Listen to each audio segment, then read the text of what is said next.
JoJo Siwa has a dramatic experience with a swatting prank, Cardi B hits back after her most recent Instagram post, and we really need to talk about this GameStop money glitch that started on Reddit. All of that and a lot more, but first, if you could please smash that like button, we would really appreciate it. And with that out of the way, let's begin the Inform Overload Weekly Roundup. Okay, first things first, let's talk about the mess that Cardi B has gotten herself into, shall we? Cardi B has recently had to defend one of her last Instagram posts, but I want everyone in the chat to be the judge as to whether or not you think she was right for doing this or if she was in the wrong. In a now deleted post, Cardi shared a blurry photo of a man she was seeking to identify. In the post she writes, "Anybody know this man from New York? I'm looking for him. You tried it, buddy. I'm giving $10,000 for any info on this man." And I'm sure much like Maya in the comments there, you're also wondering what he do. Also, if we're going to take a guess, to me he kind of looks like the Bagel Boss guy, so I'm guessing he threw a bagel at her? I honestly don't know. But the reason for her taking the post down probably had a lot more to do with the fact that T.I. said, "Take this down, sis." And then she did shortly thereafter.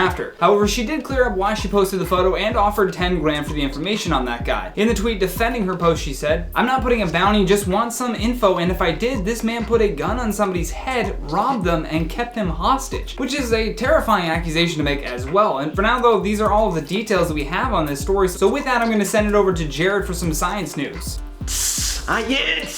Thanks, Johnny. What's up, guys? It's your fave bro scientist, Jared Bronstein here, and today we're talking about penguins. They need our help, folks, as they may be going extinct due to climate change. Happy feet ain't moving those feet no more because of science. Speaking with Unilad, Dr. Michelle LaRue, an ecologist and science communicator at the University of Minnesota who has been studying penguins, explained, I quote, "In general, there are a lot of things in common that threaten all penguin species, such as overfishing and climate change. Those are probably the two primary things I think of in terms of threats to penguins. The reason for climate change being their biggest threat is their sea ice habitat. They have to be on sea ice to raise their chicks. They need that sea ice to then be stable for at least 9 months of the year. The concern is that climate change won't allow them to have sea ice for long enough to complete the fledgling process of their chicks. And obviously with the sea ice melting, chicks can't be born, which means eventually no more penguins. As of this recording, 10 of the 18 penguin species are on the International Union for Conservation of Nature's Red List, meaning they're at risk. Dr. LaRue went on to explain, I quote, "They may be able to move around a little bit, but they still need that sea ice for 9 months to be able to raise their chicks. But if it gets to the point where there's no sea ice left, then there probably won't be any emperor penguins too. They literally can't go any further south. They're already on the sea ice next to the Antarctic continent. We know what we need to do, folks. Stop polluting the earth. Let's clean this bad boy up and all live a long, healthy life dancing with the penguins because of science." Now over to Bree for some stonks.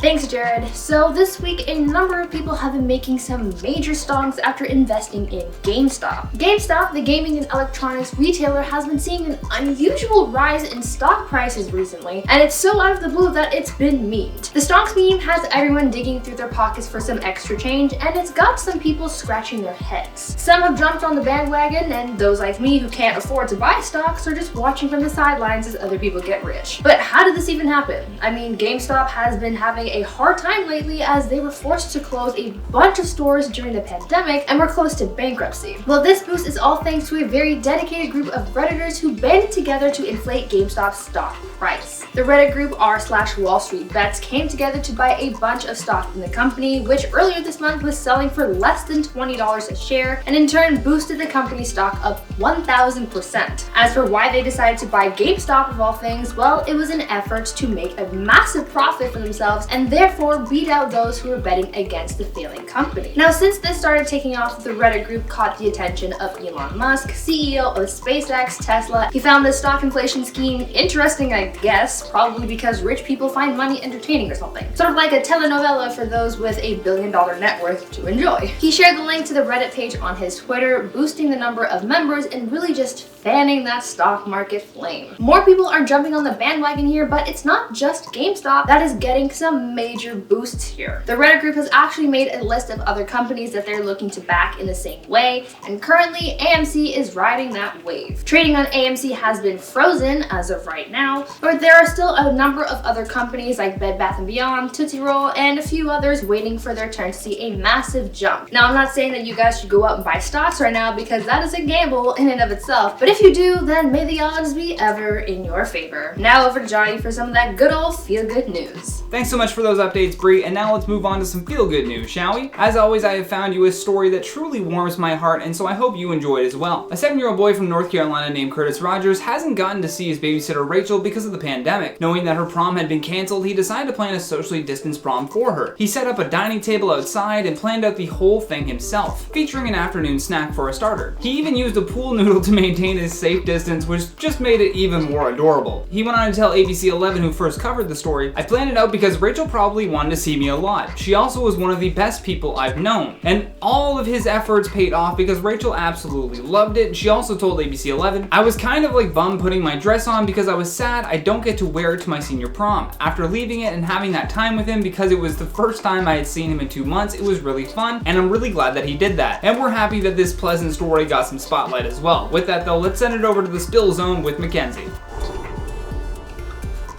Thanks, Johnny. So today we are sadly not spilling any tea, but talking about a very serious incident. JoJo Siwa has been swatted only days after coming out online. On January 22nd, she confirmed speculations about her sexuality by posting a Twitter picture of her wearing a shirt that was given to her by her cousin that said, quote, "best gay cousin ever." And then on January 24th, she took to the internet to explain that she had been swatted, which is when someone prank calls the police to either scare someone or make them leave their home, and some incidents of swatting have been fatal. Saying in an Instagram video, quote, "We were at our house and all of a sudden there was a whole bunch of police telling us to come outside and we didn't know why. We went outside with our hands up because obviously we had to follow the rules and do what we had to do." Adding, quote, "And then the police were saying that somebody had called and made a claim, and then all of a sudden paparazzi came out from around the corner. It's called swatting." So here she was insinuating that the paparazzi were the ones that did this because they wanted her to come outside so they could take pictures of her. Then adding in the video that she's not saying what exactly she identifies as because she doesn't know yet, but she's now incredibly happy that she is out and a part of the LGBTQ community. And all of those at IO are incredibly happy she is out and living her truth, but it's incredibly unfortunate that she had to go through that scary swatting threat, because when SWAT comes to your door, I mean, it's easy to assume the worst. Like, that's incredibly scary. So that's all for the stories today.